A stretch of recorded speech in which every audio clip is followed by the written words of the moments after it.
क्या रियल्टर बहुत ज़्यादा पैसे बनाते हैं। ये आपने आम लोगों से ज़रूर सुना होगा। इस बात को समझने के लिए मैं सबसे पहले आपको कुछ डाटा शेयर करता हूं, जिससे आपको ये अंडरस्टैंडिंग होगी कि ये वाकई में ही इतनी बड़ी इंडस्ट्री है और इसमें कितना पैसा बनता है।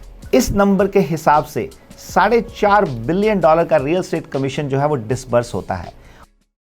हेलो फ्रेंड्स, आज मैं आपके साथ रियल एस्टेट इंडस्ट्री के एक ऐसे विषय पे डिस्कशन करने जा रहा हूं जो कि ना केवल GTA में बल्कि वैंकूवर में, अल्बर्टा में और पूरे कनाडा में एक बहुत चर्चा का विषय बना रहता है।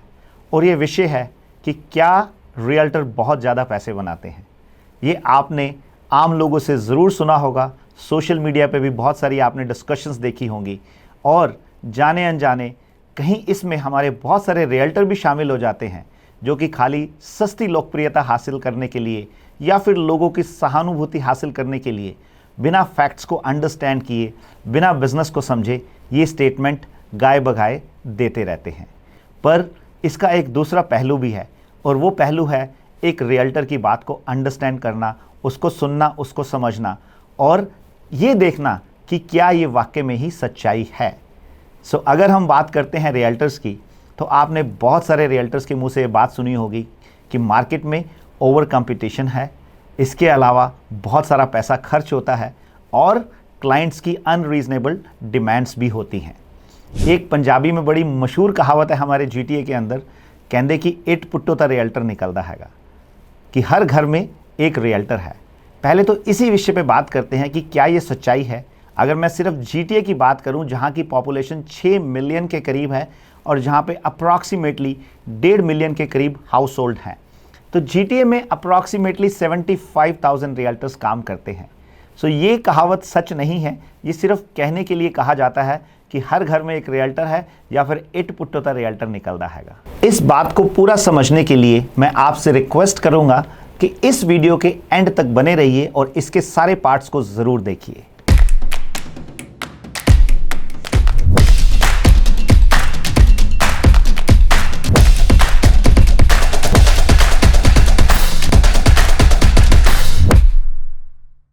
मैं सबसे पहले आपका ध्यान आकर्षित करना चाहता हूं टोरंटो स्टार के एक रीसेंट आर्टिकल पे, जो कि फरवरी 23, 2024 को पब्लिश हुआ था।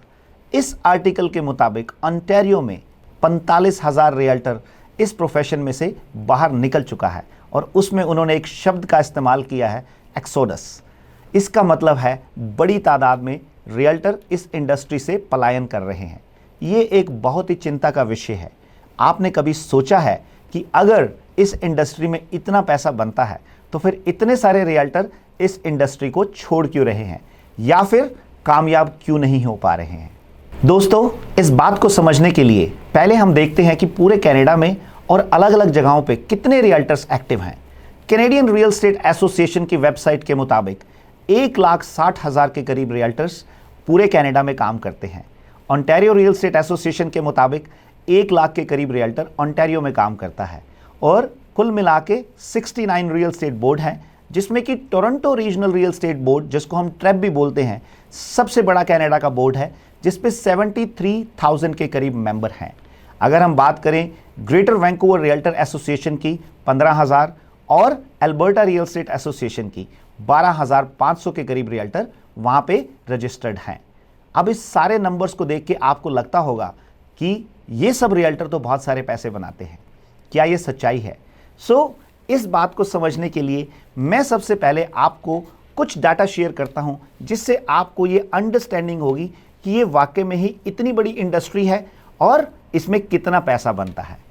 कौन रियल्टर कितनी ट्रांजैक्शन करता है, इसको समझने के लिए हम कुछ स्टैटिस्टिक्स की ओर चलते हैं। क्रिया के मुताबिक 1,60,000 रियल्टर हैं और ये 1,60,000 रियल्टर टोटल मिला के 4,45,000 के करीब ट्रांजैक्शन करते हैं। अब इस हिसाब से अगर हम एवरेज चेक करें तो एक रियल्टर के हिस्से में 2.75 ट्रांजैक्शंस आती हैं।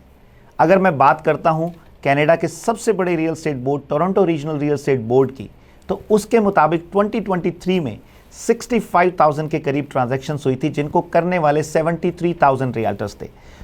एक रियल्टर के हिस्से में ऑन एन एवरेज एक ट्रांजैक्शंस भी नहीं आती है। सबसे पहले बात करते हैं मार्केट साइज की। क्रिया की वेबसाइट के मुताबिक 2023 में 4,45,000 के करीब पूरी कंट्री में घर सेल हुए हैं रीसेल मार्केट के अंदर, और इसमें एक घर की एवरेज वैल्यू 6,67,000 के करीब थी। अगर मैं सिंपली इन दोनों नंबर्स को मल्टीप्लाई करता हूं तो मेरे पास $300 बिलियन के करीब का एक बहुत बड़ा नंबर आ जाता है। अब मेरे एक्सपीरियंस के मुताबिक एक ट्रांजैक्शन के अंदर ऑन एन एवरेज एक रियल्टर को 1.5%, 1.5% के करीब कमीशन बनता है। सो इस नंबर के हिसाब से $4.5 बिलियन का रियल एस्टेट कमीशन जो है वो डिसबर्स होता है, और ये कमीशन डिसबर्स होता है 1,60,000 रियल्टर्स के अंदर। तो अब अगर मैं इसका एवरेज निकालूं तो एक रियल्टर के हिस्से में सिर्फ $28,000 का कमीशन आता है। ये सब हमने बात की नंबर्स की, एवरेज की, पर क्या ये ग्राउंड रियलिटी है? ये ग्राउंड रियलिटी से थोड़ा सा दूर है। उसका रीज़न मैं आपको बताता हूं। मेरे एक्सपीरियंस के मुताबिक, स्टैटिस्टिक्स के मुताबिक और मार्केट इंफॉर्मेशन के मुताबिक इन 1,60,000 रियल्टर्स में से 50% से ऊपर रियल्टर ऐसा है जो कि एक भी ट्रांजैक्शन नहीं करता है, और 25 से लेके 30% रियल्टर्स ऐसे हैं जो ऑन एन एवरेज 4 से लेके 5 ट्रांजैक्शंस करते हैं। अब बाकी का जो अमाउंट है वो 20 से 25% रियल्टर्स के बीच में डिस्ट्रीब्यूट होता है, जिसमें कि 15% के करीब रियल्टर्स ऐसे हैं जो अप्रॉक्सीमेटली $1,00,000 से ऊपर का ग्रॉस कमीशन अर्न करते हैं, और 5% के करीब ऐसे हैं जो 2.5 लाख तक का कमीशन अर्न करते हैं, और टॉप 1% जो कि हर इंडस्ट्री में एक क्रीम होती है वो $5 लाख से लेके $1 मिलियन तक का कमीशन भी अर्न करते हैं। ये अभी हमने अब तक जो बात की है वो एक ग्रॉस इनकम की है, पर क्या इस ग्रॉस इनकम को बनाने के लिए कुछ खर्चा भी होता होगा? तो रियल्टर्स का पक्ष समझने के लिए थोड़ा सा मैं आपको रियल्टर के एक्सपेंसेस की ओर भी लेके जाना चाहता हूँ। शुरुआत करते हैं एक नए रियल्टर की, जब वो रियल एस्टेट प्रोफेशन को ज्वाइन करता है।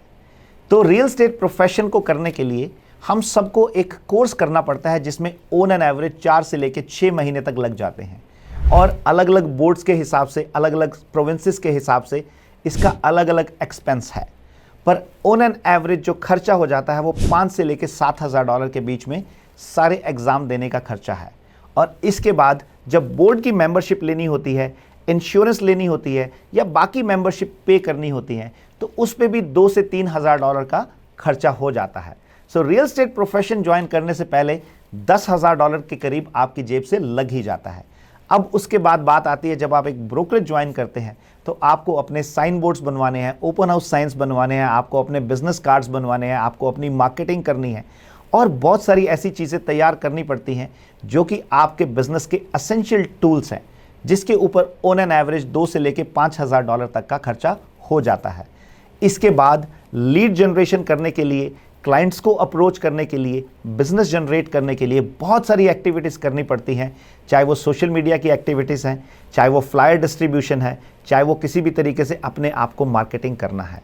सो प्रोफेशन ज्वाइन करने से पहले आपका 10,000 के करीब खर्चा हो जाता है, ज्वाइन करते ही आपका 5,000 के करीब खर्चा हो जाता है, और उसके बाद अपने आप को बिजनेस में सर्वाइव और सस्टेन करने के लिए ऑन एन एवरेज आपको $2,000 से लेके $3,000 हर महीने मार्केटिंग में अपना स्पेंड करना पड़ता है, ताकि आप क्लाइंट्स की नज़र में रहें। तो आप देखिए कि ऑन एन एवरेज एक रियल्टर के लिए $50,000 के करीब साल का खर्चना ही पड़ता है उसको। अब खाली यही खर्चे नहीं होते हैं, बहुत सारे और भी ऐसे खर्चे हैं, जैसे अगर आपने कोई लिस्टिंग कर दी तो आपको उस लिस्टिंग के ऊपर स्टेजिंग भी करनी है, उसके ऊपर फॉर सेल का साइन भी लगवाना है, वर्चुअल टूर भी करना है, वीडियो वॉक थ्रू भी करना है, और बहुत सारी मार्केटिंग की एक्टिविटीज़ भी करनी पड़ती हैं। एक छोटे से 2,500 से 3,000 स्क्वायर फीट के घर की स्टेजिंग का खर्चा $3,000 से लेके $4,000 आ जाता है, और वो भी तब अगर वो घर 30 से 60 दिन के अंदर सेल हो जाए। अगर वो उससे भी ऊपर चला जाए तो खर्चा और भी बढ़ जाता है। सो एक रियल्टर को ये सारे एक्सपेंस पहले अपनी जेब से करने पड़ते हैं, उसके बाद वो कोई भी कमीशन अर्न करता है। अब हम बात करते हैं बाइंग की ट्रांजैक्शंस की, जहाँ पे कि हमें सबको लगता है कि बहुत सारे पैसे हैं, पर उसके अंदर बहुत सारा टाइम कंज्यूम होता है। आप देखिए कि एक आम रियल्टर 3 से 4 महीने एक क्लाइंट के साथ घूमता रहता है, उसकी गाड़ी की इंश्योरेंस, उसकी गाड़ी का गैस और वियर एंड टीयर, इसके अलावा क्लाइंट्स का एंटरटेनमेंट, और सबसे बड़ी मार पड़ती है जब क्लाइंट उनसे कमीशन वापसी की मांग भी करते हैं। सो ये एक रियल्टर की कहानी है जिसको शायद हर आदमी नहीं समझ सकता है, और इन सब का ही रीज़न है कि जो मैंने आपके साथ पहले एक स्टैटिस्टिक शेयर किया है, जिसमें कि 45,000 रियल्टर ओंटारियो में इस प्रोफेशन को छोड़ चुके हैं। तो अब आप शायद समझते होंगे कि एक रियल्टर का क्या दर्द है। मैं इस बात से किसी हद तक सहमत हूं कि रियल एस्टेट इंडस्ट्री, रियल्टर का प्रोफेशन एक हाईली पेड प्रोफेशन है, पर क्या ये सबके लिए काम करता है? ऐसा नहीं है। देखिए, हर इंडस्ट्री के अंदर, हर बिजनेस के अंदर, हर प्रोफेशन के अंदर ये स्टैटिस्टिक्स काम करते हैं कि टॉप के जो 5 से 10% लोग हैं वो बहुत ज़्यादा पैसा बनाते हैं। तो रियल एस्टेट इंडस्ट्री उससे कोई अलग नहीं है। चाहे वो ट्रकिंग इंडस्ट्री ले लीजिए, चाहे वो कोई प्रोफेशन ले लीजिए, इंजीनियर का, आर्किटेक्ट का, या फिर आप रेस्टोरेंट को ले लीजिए, या फिर बहुत बड़ी मैन्युफैक्चरिंग की कंपनी ले लीजिए। सो दोस्तों, रियल एस्टेट का बिजनेस भी हर एक दूसरे बिजनेस की तरह ही है, जिसमें सबसे पहले आपको अपनी जेब से बहुत सारी इन्वेस्टमेंट करनी पड़ती है, आपके बहुत सारे रिस्क होते हैं, और इसके अंदर भी कामयाब होने के चांसेस जो हैं वो 10 से 20% ही हैं। और हर बिजनेस की तरह इस बिजनेस में भी कुछ लोग ऐसे हैं जो कि एक एक्स्ट्रा ऑर्डिनरी लेवल पे बैठे हैं, बहुत सारी सक्सेस उन्होंने अचीव की है। पर सिर्फ उन लोगों को देख के हम पूरी इंडस्ट्री को एक साइड पे नहीं रख सकते। सो ये कहना कि हर रियल्टर बहुत ज़्यादा पैसे बनाता है, शायद ये बात ठीक नहीं है। पर हाँ, कुछ रियल्टर जो है वो बहुत अच्छे पैसे बनाते हैं, और उसके पीछे उनकी मेहनत, उनकी काबिलियत, उनका बहुत सारा टैलेंट, उनका हार्ड वर्क और बहुत सारे ऐसे फैक्टर्स हैं जो कि हर इंडस्ट्री में काम आते हैं, और वो रियल एस्टेट इंडस्ट्री के अंदर भी उसी तरीके से कामयाबी देते हैं। सो दोस्तों, इस वीडियो को देखने के बाद क्या आप भी अभी तक यही सोचते हैं कि रियल एस्टेट इंडस्ट्री में हर रियल्टर बहुत अच्छे पैसे बनाता है? जबकि सच्चाई शायद ये नहीं है। परंतु मेरा इस वीडियो को बनाने का पर्पस अपने रियल्टर दोस्तों को, या जो एस्पायरिंग रियल्टर हैं, जो इस प्रोफेशन में आना चाहते हैं, उनको डराना नहीं है, उनके सामने फैक्ट्स एंड फिगर्स रखना है। देखिए, अगर आप इस प्रोफेशन को ज्वाइन करना चाहते हैं तो ऑफ कोर्स आप ये सोच के तो नहीं आएंगे कि आप उस 50% का हिस्सा बने जो अगले 6 से 9 महीने के अंदर इस प्रोफेशन से बाहर हो जाएं। आपको अगर इस प्रोफेशन में ज्वाइन करना है तो आपको टॉप 5% टियर में आना है, और टॉप 5% टियर में आने के लिए आपको बहुत सारी मेहनत करनी होगी, अपने क्लाइंट्स के लिए बहुत अच्छा काम करना होगा, और अपने टैलेंट को दिखाने के लिए बहुत कुछ आपको आउट ऑफ द बॉक्स सोचना पड़ेगा, नए नए आइडियाज़ लेके आने पड़ेंगे, तभी आप इस प्रोफेशन में कामयाब हो सकते हैं। सो मैं इस पूरे वीडियो को इस तरीके से कंक्लूड करना चाहूँगा कि रियल एस्टेट का प्रोफेशन एक बहुत बढ़िया प्रोफेशन है, हाईली पेड प्रोफेशन है, पर इसके अंदर उतना ही फेलियर होने के चांसेस हैं।